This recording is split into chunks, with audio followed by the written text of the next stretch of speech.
Hey guys, it's Osby. Welcome to RetroMoose's Game Corner. Now, Game Corner is commentary of games that I'm currently playing, or games that Zach is currently playing. So the first game we talk about here at RetroMoose's Game Corner is none other than Final Fantasy X. Now, I'm not playing the PlayStation 2 version, nor am I playing the Japanese PlayStation 2 version. Hell, I'm not even playing the PlayStation 3 HD Remaster. No, the one that I'm playing, the PlayStation Vita version of Final Fantasy X 10-2 HD Remaster. While this is my current playthrough through Final Fantasy X, and the first time I've played through it on the PlayStation Vita, it's not the first time that I've played it. In fact, I've beaten Final Fantasy X, but it's been several years ago, and I've slept since then, so the way I remember things happened aren't the way I'm experiencing them again through this playthrough. So before diving into this game, I want you to know this video will contain spoilers, and I'm not following the entire plot. I'm only talking about specific things. For example, the very first fight that you experience with Auron and Tidus on the highway in Zanarkand. That first Sin Spawn fight, you can literally exploit the game and unlock some overdrive modes. Now, you don't have to, and it takes a while, but I unlocked Slayer. How did I unlock the Slayer overdrive mode with Tidus at the very beginning of the game in the first fight? Let me show you. The Sin Spawn don't fight back. So you can keep smacking this one over and over and over and get that number of kills that you need to unlock Slayer. But so you go through Zanarkand, you exploit it, and then Tidus is basically sucked up by Sin, and he wakes up. Fights this monster, finds Riku, then he ends up on Besaid Island. Now, I really like Besaid Island because it seems peaceful. It's not peaceful. Don't let it fuck with you. It's not peaceful. But it seems peaceful.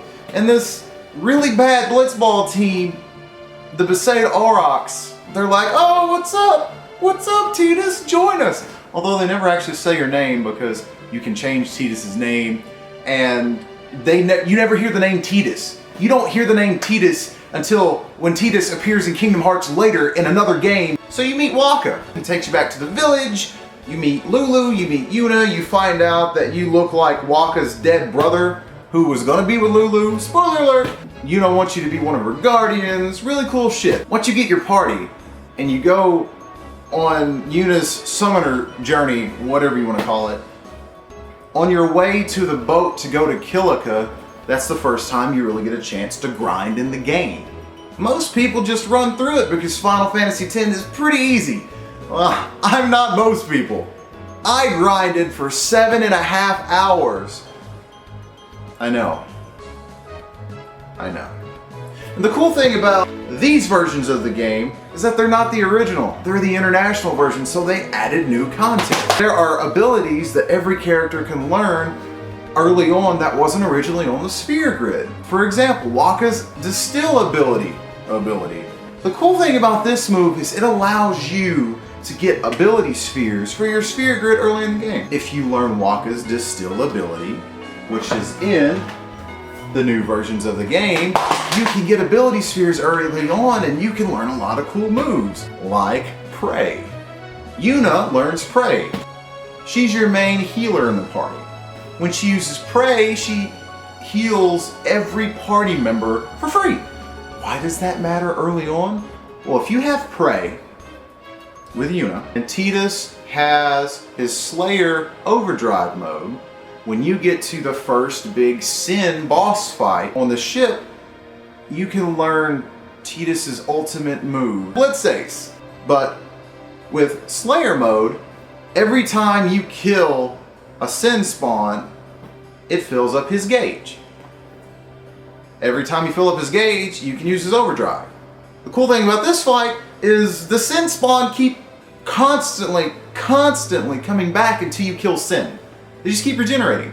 You can fight and not only learn Tidus's Blitzace in this fight, you can get thousands of AP. By the time I killed Sin on the boat at the very beginning of the game. I probably had 10 hours into the game because I spent 2 or 3 hours in that boss fight alone. But I had Blitz Ace, everyone jumped really high in the sphere grid, I had some really cool item drops, and I just keep getting more ability spheres. That's cool. That's how you can literally break Final Fantasy X if you want the game to be easy. The story in Final Fantasy X gets pretty twisted and there's a lot of death. Sin sucks and he just destroys everything.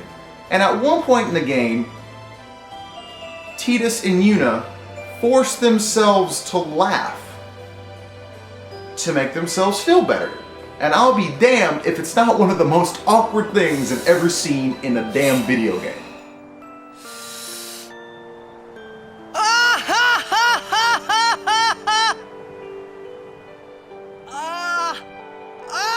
You eventually get to the Thunder Plains and you get struck by lightning repeatedly. Do not, for any reason, try to grind in the Thunder Plains. You're just gonna get supremely pissed off. You eventually meet people in the game that you absolutely despise. For example, Seymour. Seymour's an asshole. From the first time you meet him to the first time you actually fight him, you just progressively hate him more and more and more. And of course later in the game the story unfolds and lots of cool stuff happens, but the game is hinting that something bad's going to happen to Yuna, and Seymour doesn't care. So Final Fantasy X, it's fantastic. It's much better than I remember the first time I played it. I can't wait to get further in the game. I can't wait to beat it, so I'll have more stuff to talk to you guys about on Game Corner. Until next time. Oh, before you go, be sure to like us on Facebook at facebook.com/RetroMoose Gaming. Subscribe to us on YouTube, check out more RetroMoose videos. And if you really want to check us out on our website, visit RetroMoose.com.